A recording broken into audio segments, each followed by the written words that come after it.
प्यारे विद्यार्थियों, जैसा कि हम आप लोगों को पहले डिस्कस कर चुके हैं, कैलकुलस का जो टॉपिक चल रहा था उसमें जो पदिक समीकरण वाला टॉपिक है उसके बारे में चर्चा कर रहे थे हम। तो थर्ड ए एक्सरसाइज कंप्लीट हो गई थी। थर्ड बी के कुछ आर्टिकल थे, उनको हम ड्राइव करवा रहे थे। तो एक तो हम पहले ही प्रूव करवा चुके हैं। दूसरा देखिए पदिक समीकरण क्या होता है। हेडिंग रहेगी अब यहां से आगे पदिक समीकरण।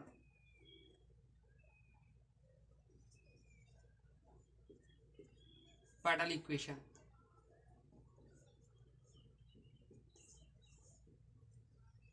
कुछ भी नया नहीं है, हम पहले भी डिस्कस कर चुके हैं इसके बारे में।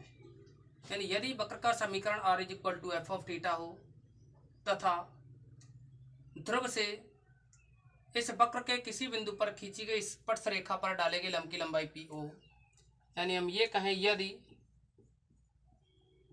वक्र का समीकरण r is equal to f of theta है तथा देखिए हम पहले भी बता चुके हैं आप लोगों को, ये कोई वक्र है जिसके किसी बिंदु पर ये स्पर्श रेखा है और ये ध्रुवांतर रेखा है। ये पॉइंट P है, कोऑर्डिनेट r थीटा है, ध्रुवांतर रेखा ये r है और ये जो है ध्रुव O पर जो कोण बना हुआ है यहाँ थीटा है और ये जो स्पर्श रेखा है इस पर ध्रुव से डाले गए लंब की लंबाई है वो P है। तो यहाँ जो P और R है इसमें जो भी रिलेशन होगा वो है पदिक समीकरण कहलाता है। तो हम ये कहेंगे यदि वक्र का समीकरण r is equal to f of theta है तथा इसके किसी बिंदु पर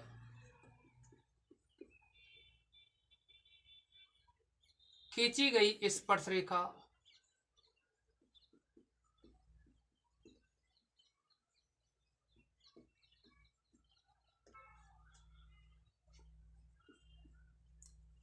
पर ध्रुव O से या पर ध्रुव से डाले गए लंब की लंबाई स्मॉल p है, तब P तथा R में संबंध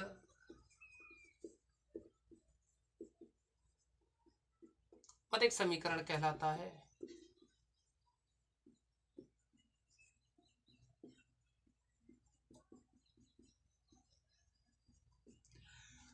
अब देखिए पदिक समीकरण ज्ञात करने के लिए एक तो कार्तीय रूप है, कार्तीय रूप से पदिक समीकरण ज्ञात करना, और एक है ध्रुवीय रूप से पदिक समीकरण ज्ञात करना।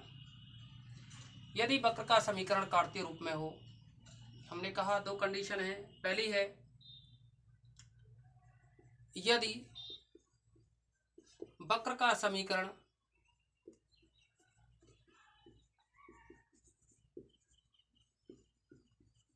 कार्तीय रूप में है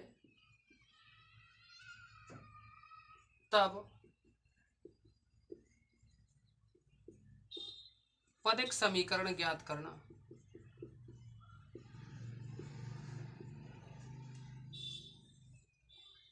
तो देखिए हम लेके चले कार्तीय रूप में कोई भी वक्र, तो यहाँ P पॉइंट अभी पोलर फॉर्म के लिए बात, यहाँ P पॉइंट पोलर फॉर्म में है, लेकिन यही अगर कार्टेशियन फॉर्म में हो तो देखिए माना वक्र f of x y is equal to 0 है, तो देखिए एक ये रिलेशन होता है x square plus y square is equal to r square. इस वक्र को नंबर 1 डाल दिया। अब ये जो वक्र 1 है इसके किसी बिंदु एक्स वाई पर स्पर्श रेखा का समीकरण निकालें। अतः वक्र 1 के किसी बिंदु पर या किसी बिंदु एक्स वाई पर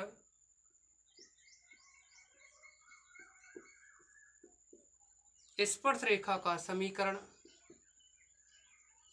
तो ये होगा पाई माइनस स्मॉल वाई। ये कैपिटल एक्स वाई मान लिए क्योंकि कोऑर्डिनेट पॉइंट के जो कोऑर्डिनेट हैं वो एक्स वाई हैं स्मॉल में, तो ये हम कैपिटल लेके चल रहे हैं, वाई माइनस कैपिटल वाई।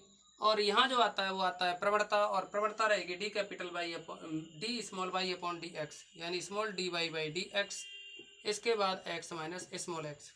अब इसको सॉल्व किया जाए, यानी ये जो समीकरण निकला है, ये वाली रेखा है, ये जो स्पर्श रेखा है, यहाँ ध्रुव है जो 0 0 है, इससे डालेंगे लंब की लंबाई पी है, इसको निकालेंगे। तो देखिए इसको किस तरह से निकाला जाएगा।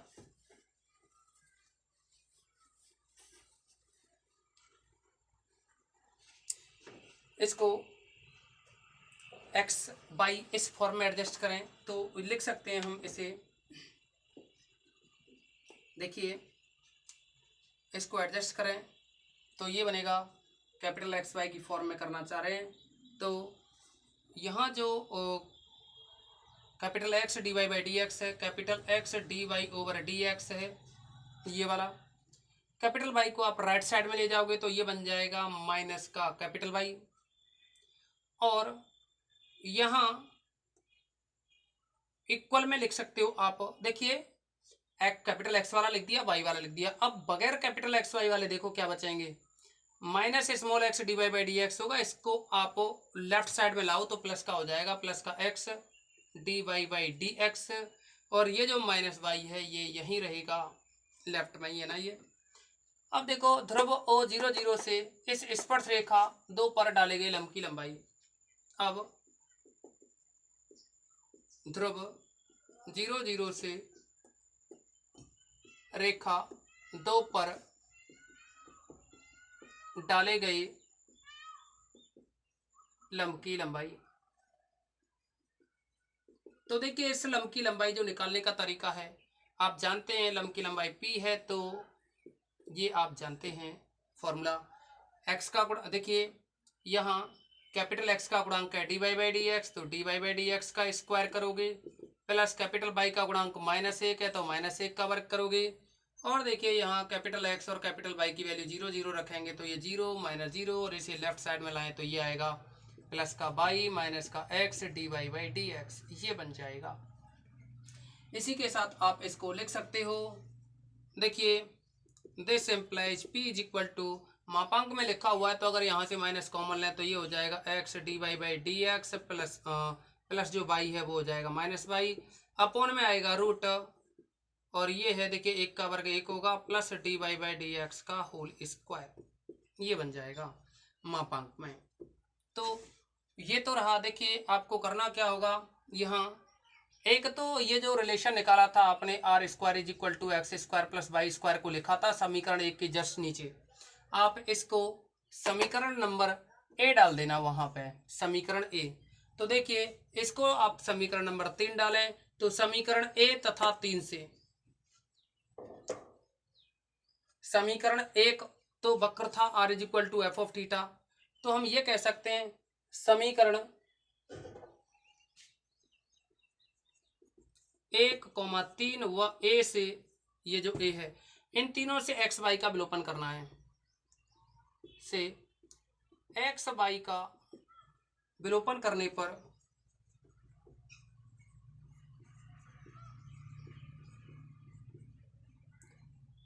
पदिक समीकरण प्राप्त होता है।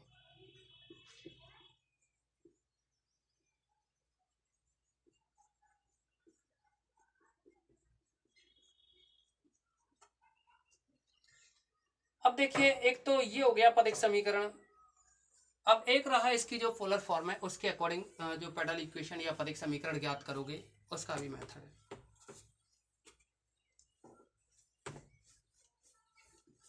यानी यदि वक्र का समीकरण ध्रुवीय रूप में हो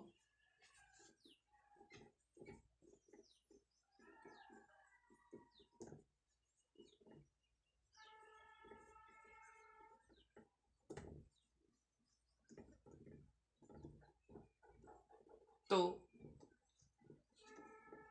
पदिक समीकरण ज्ञात करना,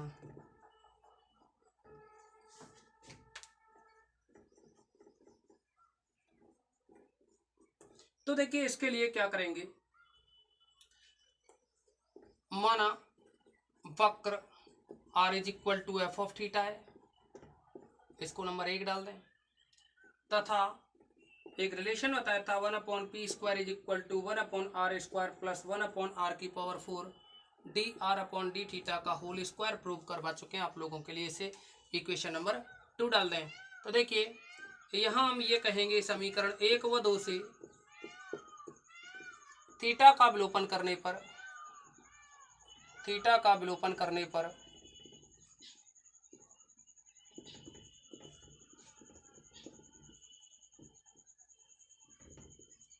अधिक समीकरण प्राप्त होता है।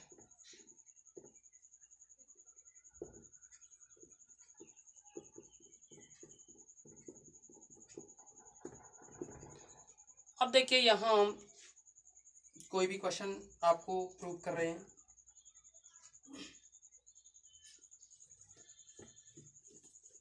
इस क्वेश्चन में कहा है,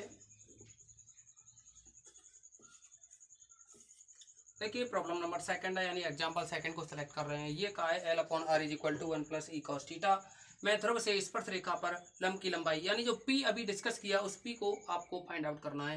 यानी P निकालने के लिए जो फॉर्मूला बताया 1/p² is equal to 1/r² plus का 1/r⁴ dr/d का स्क्वायर। तो यहाँ से P निकालना है। तो देखिए P निकालने के लिए dr/d की वैल्यू चाहिए। तो देखो आप लोग इसको लिख सकते हो, यानी क्वेश्चन दे रखा है L/R is equal to 1 plus e cos theta, ये दिया है। तो जैसा कि आप लोगों के सामने लिखा हुआ है ये L/R is equal to 1 plus e cos theta, तो इसमें जो P है उसकी वैल्यू निकालनी है। अब देखिए आप इसका थीटा के रेस्पेक्ट में डेरिवेटिव करोगे, क्योंकि हमें dr/d चाहिए r का थीटा के रेस्पेक्ट में। Differential with respect to theta, तो ये होगा L/R का, तो देखो L तो यूँ ही रहेगा 1/r का माइनस 1/r², r का करोगे तो dr/d 1 का 0 हो जाएगा, प्लस ई यूं ही रहेगा, कॉस का आएगा माइनस साइन, तो माइनस का साइन थीटा ये बन जाएगा। अब देखिए माइनस माइनस प्लस हो जाएगा, यहाँ से आप dr/d निकाल सकते हैं। तो ये बन जाएगा dr/d is equal to r² ऊपर जाएगा, ई r² अपॉन में l नीचे आ जाएगा, और ये बनेगा इंटू में साइन थीटा। अब ये हो गया ER² अपॉन L इंटू में साइन थीटा। इसको आप इक्वेशन नंबर फर्स्ट डाल दें।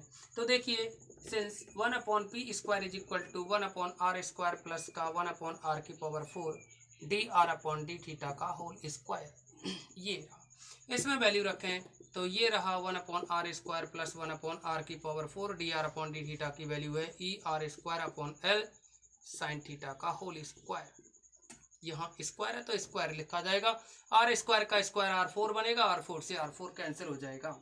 अब देखिए r4 कैंसिल हो गया तो ये रहा 1/r² प्लस का E² upon L², E² upon L² और साथ में साइन स्क्वायर थीटा है, तो इस साइन स्क्वायर थीटा को हम लिख सकते हैं 1 माइनस कॉस स्क्वायर थीटा। ऐसा इसलिए किया क्योंकि यहाँ जो ये जो क्वेश्चन दे रखा है इसमें से L/r-1 is equal to e cos theta बनेगा, तो यहाँ से कॉस की वैल्यू लिखना चाह रहे हैं हम यहाँ।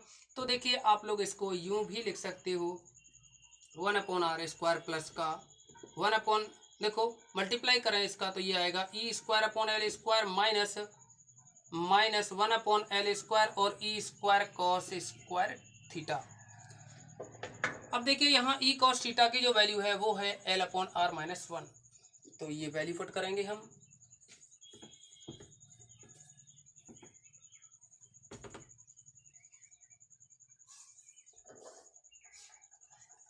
ये लिखा जा सकता है this implies 1/p² is equal to 1/r² plus E² upon L²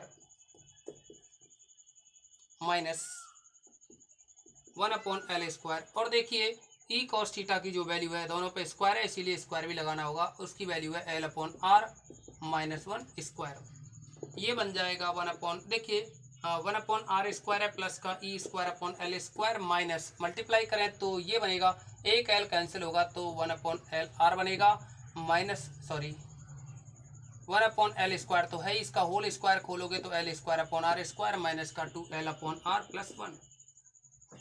अब देखिए यह हो जाएगा 1/r² प्लस का E² upon L² minus L² से L² कैंसिल तो 1/r² माइनस माइनस प्लस 2। देखिए एक L कैंसिल होगा तो ये आएगा 1/L/r प्लस और माइनस से मल्टीप्लाई करेंगे तो माइनस 1/L²।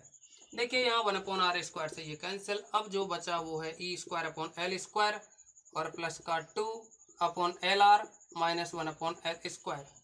अगर आप चाहें तो इसमें से L² को कॉमन ले सकते हैं। जैसे ही अगर कॉमन लें तो आप लिख सकते हो इसको 1/p² is equal to 1/L² को कॉमन लिया तो ये रहेगा e² प्लस का 2L/r माइनस 1। अब देखिए इसी के साथ में इसका व्युत्क्रम करें तो p² इज इक्वल टू आएगा 1/L² का L² हो जाएगा, और ये जो है e² प्लस का 2L/r माइनस 1 है, ये 1/ होगा तो इन्वर्स हो जाएगा यहाँ। अब हमसे जैसा कि पूछा है p की वैल्यू, तो देखिए p इज इक्वल टू निकलेगा ये स्क्वायर रूट लेना होगा ना, तो ये रहेगा L, और यहाँ स्क्वायर रूट लोगे तो -1 की जगह -1/2 रह जाएगा। ये बना e² प्लस का 2L/r माइनस 1 इसकी पावर -1/2। तो देखिए यह क्या है, मूल बिंदु से अर्थात ध्रुव से स्पर्श रेखा पर डाले गए लंब की लंबाई है। इसी तरह से अगर ये पूछ लिया जाता है इसमें कि पदिक समीकरण ज्ञात करो, तो देखिए हमने कहा था आप लोगों को कि P और R में जो रिलेशन होता है वो है पदिक समीकरण होता है। तो देखिए यहाँ R भी आ रहा है और P भी आ रहा है, तो यही पदिक समीकरण भी होगा। आपको यही सेम क्वेश्चन आपको कोई और एग्जाम्पल मिलेगा, इसलिए उसे करने की ज़रूरत नहीं है। ये हमने एक साथ 2 क्वेश्चन करवा दिए आप लोगों को। तो प्यारे विद्यार्थियों, आज की इस वीडियो में बस इतना ही रखेंगे और नेक्स्ट वीडियो अगले टर्न पे रहेगी।